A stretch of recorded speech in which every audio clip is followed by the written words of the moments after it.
एक समयको कुरा हो, एउटा जङ्गलमा एउटा ठुलो हात्ती र सानो भेडा बस्थे। उनी दुईटा एउटा मिल्ने साथी थिए, तर हात्ती चाहिँ आफ्नो बल र आकारले गर्दा अलि घमण्ड गर्थ्यो, जबकि भेडा आफ्नो मिठो स्वभाव र आफ्नो शरीरमा भएको उनले गर्दा अति नै खुसी रहन्थ्यो।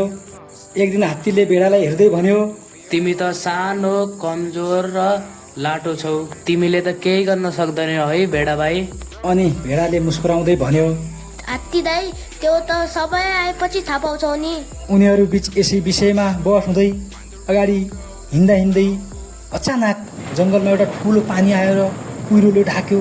अति चिसो बढ्यो।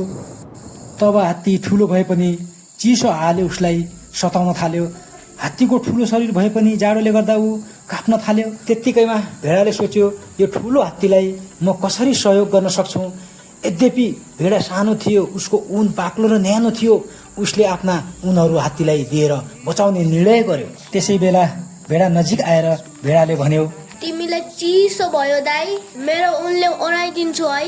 भेडाले आफ्नो नरम तातो ऊन हात्तीलाई दियो, अनि जसले गर्दा हात्तीलाई तातो भयो र हात्तीले बुझ्यो कि सानो भेडा पनि ठुलो मदतदार हुँदो रहेछ।